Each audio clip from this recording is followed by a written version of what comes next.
చేత్తో గుంజుకొని ఎడమ చేత్తో ఇచ్చినట్టు చేస్తున్నారు అధ్యక్ష. ఇది వీళ్ళు చేసినటువంటి రుణమాఫీ అధ్యక్ష. నాడు కేసీఆర్ పాలన అంటే రైతు బంధు పాలనని, నేడు యనుమల వారి పాలన అంటే ఎగవేతల పాలనగా మారిపోయింది అధ్యక్ష. నాడు రైతుల ఖాతాల్లో నిధుల వరద, నేడు రైతుల కళ్ళల్లో కన్నీళ్ల వరద అధ్యక్ష. అధ్యక్ష, రైతు భరోసాని నమ్మించి ఈ రోజు 19,000 కోట్ల రూపాయలు 3 పంటల మీద రైతాంగానికి ఇవ్వకుండా మోసం చేసిన విషయం అధ్యక్ష. అధ్యక్ష, నేను ఒకటే అడుగుతా ఉన్నా, మీరు ఇచ్చిన మాట ప్రకారంగా మేనిఫెస్టోలో చెప్పిన విధంగా, మొదటి బడ్జెట్లో చెప్పిన విధంగా రైతు భరోసా 15,000 రూపాయలకు ఎప్పుడు పెంచుతారో, మరి మీరు బకాయి పడ్డ 19,000 రైతు బంధు డబ్బులు ఎప్పుడు ఇస్తారో చెప్పాలని చెప్పి గౌరవనీయులు భట్టి గారిని కోరుతా ఉన్న అధ్యక్ష. అదేవిధంగా బోనస్ విషయంలో అధ్యక్ష, మొదటి బడ్జెట్ 2024-25 19వ పేజీలో బోనస్ గురించి బోలెడు మాటలు చెప్పారు అధ్యక్ష. రాష్ట్రంలో సన్న రకం వరి ధాన్యాల సాగును ప్రోత్సహించడానికి ప్రభుత్వం 33 రకాల వరి ధాన్యాలను గుర్తించిందని, వాటిని పండించే రైతుకు క్వింటాల్కు 500 రూపాయల బోనస్ ఇవ్వాలని నిర్ణయించినట్టుగా బడ్జెట్ ప్రసంగంలో చెప్పారు అధ్యక్ష. మేనిఫెస్టోలో అన్ని పంటలకు అన్నారు, మొదటి బడ్జెట్లో సన్నాలకు పరిమితం చేశారు. ఆ సన్నాలు కూడా ఒక్క వానకాలానికే పరిమితమైంది అధ్యక్ష. 2024-25 యాసంగి సన్నాలకు 1,161 కోట్ల రూపాయల బోనస్ ఈ ప్రభుత్వం ఇవ్వకుండా రైతుల్ని దగా చేసింది అధ్యక్ష. అంటే మార్పు అంటే మడమతిప్పు అనేటువంటి విధానాన్ని ఇవాళ అమలు చేస్తా ఉన్నారు అధ్యక్ష. రాజ్యాంగం సాక్షిగా చట్టసభల్లో ప్రవేశపెట్టిన బడ్జెట్ ప్రసంగానికి ఒక పవిత్రత ఉంటుంది అధ్యక్ష. కానీ బడ్జెట్లో చెప్పింది, ఆర్థిక మంత్రి గారే స్వయంగా అసెంబ్లీలో చెప్పినటువంటి బడ్జెట్ ప్రసంగంలో చెప్పిన మాటలే అమలు కాకపోతే ఇంకా ఈ బడ్జెట్కి ఏం అర్థం ఉంటుంది అధ్యక్ష? నాకైతే ఐఎమ్ ఫీలింగ్ అషేమ్డ్ అధ్యక్ష. అంటే బడ్జెట్ శాంటిటీనే ఈరోజు దెబ్బతీస్తున్నటువంటి పరిస్థితి అధ్యక్ష. అధ్యక్ష, మొత్తంగా ఈ బడ్జెట్ ప్రసంగాలు చూస్తూ ఉంటే వీరి సంకల్పంలో ప్యూరిటీ లేదు, వీళ్ళు చెప్పే మాటల్లో క్లారిటీ లేదు, బడ్జెట్ ప్రసంగాల్లో శాంటిటీ లేదు, బడ్జెట్లో చెప్పిన మాటలు అమలు చేస్తారన్న గ్యారంటీ లేదు అనేటువంటిది అర్థమైతా ఉంది అధ్యక్ష. మేనిఫెస్టోలో ఒకటి రాస్తారు, బడ్జెట్లో ఒకటి చదువుతారు, క్షేత్రస్థాయిలో మరొకటి చేస్తున్నారు అధ్యక్ష. అందుకే ఈ బడ్జెట్లు no purity, no clarity, no surety government అధ్యక్ష ఇది. అధ్యక్ష, మిమ్మల్ని నమ్మిన రైతుల్ని ఆగం చేయడానికి ఎందుకు ఇన్ని ఎత్తుగడలు? ఇదేంటి అని అడిగితే రైతుల చేతులకు బేడీలు వేస్తారు, ప్రతిపక్షాలు నిలదీస్తే ప్రతిపక్ష నాయకుల మీద కేసులు బనాయిస్తారు అధ్యక్ష. భట్టి గారు, నేను మిమ్మల్ని సూటిగా అడుగుతా ఉన్నా అధ్యక్ష, అసలు ఇప్పుడు ఈ యాసంగి పంటకైనా బోనస్ ఇస్తారా ఇవ్వరా? పోయిన యాసంగికి బోనస్ ఇవ్వలేదు, ఇప్పుడు ఈ యాసంగిలోనైనా రైతులకు బోనస్ ఇస్తారా లేదా మీ సమాధానంలో చెప్పాలని చెప్పి ఈ సభ సాక్షిగా నేను భట్టి గారిని, ఈ ప్రభుత్వాన్ని అడుగుతా ఉన్నా అధ్యక్ష. ఎన్ని అధ్యక్ష? రుణమాఫీలో దగా, రైతు బంధులో దగా, బోనస్ లో దగా, పంటల బీమాలో దగా అధ్యక్ష. పంటల బీమా గురించి ఎంత గొప్పగా చెప్పింది అధ్యక్ష ఈ బడ్జెట్ బుక్ లో, ఒకసారి చూడండి అధ్యక్ష. బడ్జెట్ బుక్ లో అధ్యక్ష పేజ్ నెంబర్ 19 అధ్యక్ష, పేజ్ నెంబర్ 19లో చాలా గొప్పగా చెప్పారు అధ్యక్ష. ఏం నేను సొంతంగా చెప్తలేను, ఇవన్నీ మీరు చెప్పిన మాటలే చెప్తున్నా అధ్యక్ష. ఈ సంవత్సరం నుండి ప్రధానమంత్రి ఫసల్ బీమా పథకంలో చేరాలని నిర్ణయించాం. ఈ పథకం కింద రైతులకు చెల్లించాల్సిన బీమా కూడా రాష్ట్ర ప్రభుత్వమే చెల్లిస్తుంది. రైతులకు పైసా ఖర్చు లేకుండా వారు చేసిన పంటలకు పూర్తి భద్రత ఈ ప్రభుత్వం కల్పిస్తుంది అని చెప్పారు అధ్యక్ష. మరి ఏమైంది అధ్యక్ష? దీనికి బడ్జెట్లో 1,300 కోట్ల రూపాయలు కేటాయిస్తున్నామని చెప్పారు అధ్యక్ష. బడ్జెట్లో నిధులు కేటాయించారు అధ్యక్ష. కానీ వాస్తవంగా జరిగింది పంటల బీమాకు అతిగతి లేదు అధ్యక్ష. మేనిఫెస్టోలో చెప్పారు, బడ్జెట్లో చెప్పారు, కానీ ఎక్కడ అమలైన పరిస్థితి లేదు. ఈ బడ్జెట్కి వచ్చేసరికి పంటల బీమా మాయమైపోయింది. పోయిన 2 బడ్జెట్లో పంటల బీమా చెప్పారు, ఈ బడ్జెట్లో పంటల బీమాని మొత్తానికి ఎత్తేసింది అధ్యక్ష. అధ్యక్ష, అంటే ఇప్పుడు రైతుల పరిస్థితి ఏంది అధ్యక్ష?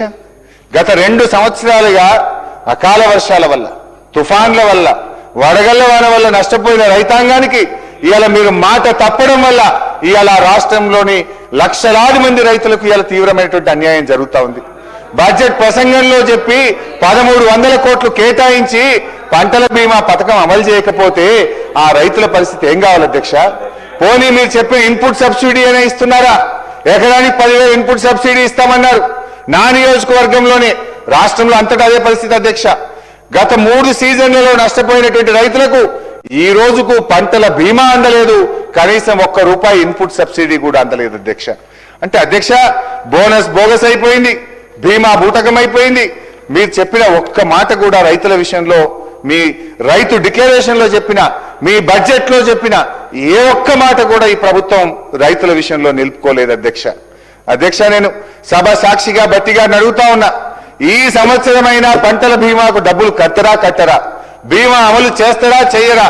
లేదంటే మేము మేనిఫెస్టోలో చెప్పాం, వరంగల్ రైతు డిక్లరేషన్ లో చెప్పాం, మొదటి బడ్జెట్ ప్రసంగంలో చెప్పాం, మాట తప్పామని ఒప్పుకోండి, బహిరంగంగా రాష్ట్రంలోని రైతులకు క్షమాపణ చెప్పాలని చెప్పి మీ ద్వారా ఈ ప్రభుత్వాన్ని డిమాండ్ చేస్తా ఉన్నా అధ్యక్ష. అదేవిధంగా అధ్యక్ష, రైతుల పరిస్థితి చూస్తే అట్లా రైతు కూలీల అధ్యక్ష, ఇందిరమ్మ ఆత్మీయ భరోసా, పేరు గొప్ప ఊరు దిబ్బ అన్నట్టు తయారైన మరో పథకం అధ్యక్ష. దీని పరిస్థితి అధ్యక్ష, మొదటి బడ్జెట్లో అధ్యక్ష, పేజ్ 18, భూమి లేని రైతు కూలీలకు ఆర్థిక మరియు జీవన స్థితిగతులను మెరుగుపరచడానికి మా ప్రభుత్వం లక్షలాది భూమి లేని నిరుపేద రైతు కూలీలకు సంవత్సరానికి ₹12,000 అందించే బృహత్తర కార్యక్రమాన్ని ఈ సంవత్సరమే ప్రారంభం చేస్తున్నాం. ఎప్పుడు చెప్పింది అధ్యక్ష? 2024-25. సరే అధ్యక్ష, 2024-25 అమలు కాలే, మళ్ళీ 2025-26 మళ్ళీ అదే చెప్పింది అధ్యక్ష, బృహత్తర పథకాన్ని ప్రారంభించబోతున్నామని 25-26లో చెప్పింది అధ్యక్ష. మళ్ళా చూస్తే అధ్యక్ష 26-27లో కూడా మళ్ళీ 6,000 కోట్లు పెట్టిండ్రు. అంటే అధ్యక్ష, మీరు 24-25లో పెట్టిండ్రు, ఒక్క రైతు కూలీకి ఇవ్వలే, 25-26లో పెట్టిండ్రు, ఒక్క రైతు కూలీకి ఇవ్వలే, మళ్ళీ 26-27 ఈ సంవత్సరం కూడా మళ్ళీ పెట్టిండ్రు అధ్యక్ష. ఏంది అధ్యక్ష, పాపం రెక్కలు ముక్కలు చేసుకొని ఎండనక వాననక కష్టపడే గా రైతు కూలీలను దగా చేయడానికి మీకు ఎట్లా మనసు వచ్చింది బట్టి గారు అని నేను అడుగుతా ఉన్నా. కనీసం మీ ఆత్మీయ భరోసాలో, ఇందిరమ్మ ఆత్మీయ భరోసాలో ఆత్మీయత లేదు, భరోసా లేదు. ఆత్మీయత కరువైపోయింది కూలీలకు, భరోసా కూడా కూలీలకు కరువైపోయింది అధ్యక్ష. 2 బడ్జెట్లో నిధులు కేటాయించి అమలు చేయకపోవడం ఆ నిరుపేద కూలీలకు ఈ సర్కారు చేసినటువంటి క్షమించరానటువంటి ద్రోహం అధ్యక్ష ఇది. అధ్యక్ష, పాపం పెద్దలు కీర్తిశేషులు ఇందిరాగాంధీ గారు భౌతికంగా మరణించారు, కానీ ఈ ప్రభుత్వం చేస్తున్న వాగ్దానాలు నైతికంగా వారు మరణిస్తా ఉన్నారు. వారి పేరు పెట్టి, ఇందిరమ్మ పేరు పెట్టుకోనన్న పథకం అమలు చేయరా అధ్యక్ష? కళ్ళు తెరవండి బట్టి గారు, అంకెల గారడి కాదు, ఇచ్చిన మాట ప్రకారంగా నిరుపేద కూలీల కడుపు నింపాలని చెప్పి మీ ద్వారా ఈ ప్రభుత్వాన్ని కోరుతా ఉన్న అధ్యక్ష. అదేవిధంగా అధ్యక్ష, ఇవన్నీ నేను ఏవి కూడా సొంతం చెప్తున్నాను అధ్యక్ష, బడ్జెట్ బుక్కుల్లో హామీలు ఇచ్చి మాట తప్పినవే నేను గుర్తు చేస్తా ఉన్నా అధ్యక్ష. అదేవిధంగా అధ్యక్ష, ఇప్పటిదాకా కూలీల కథలు విన్నాం, రైతుల వెదలు విన్నాం, ఈ ప్రభుత్వం కూలీలను రైతుల్ని ఎట్లా మోసం చేసిందో విన్నాం అధ్యక్ష. అదేవిధంగా అధ్యక్ష, ఈ ప్రభుత్వం యొక్క నమ్మక ద్రోహానికి బలై నెత్తురు చిందించిన నిరుద్యోగుల వెతలు కూడా వినిపించే ప్రయత్నం చేస్తా అధ్యక్ష. ఓటాన్ అకౌంట్లో అధ్యక్ష, ఓటాన్ అకౌంట్ బడ్జెట్లో బట్టి గారు ఏం చెప్పారంటే అధ్యక్ష, చెప్పిన మాట ప్రకారంగా జాబ్ క్యాలెండర్ తయారు చేసి ప్రక్రియ ప్రారంభించాము అని ఓటాన్ అకౌంట్లో చెప్పారు అధ్యక్ష. మొదటి బడ్జెట్ అధ్యక్ష, నియామక ప్రణాళిక క్యాలెండర్ను త్వరలోనే ప్రకటిస్తున్నాము అని మొదటి బడ్జెట్లో చెప్పారు అధ్యక్ష. రెండో బడ్జెట్ అధ్యక్ష, రెండో బడ్జెట్లో గత ప్రభుత్వం నది దాటే వరకు ఓడమల్లయ్య, దాటిన తర్వాత బోడమల్లయ్య అనే విధంగా ప్రవర్తించిందని మమ్మల్ని విమర్శించారు రెండో బడ్జెట్లో అధ్యక్ష.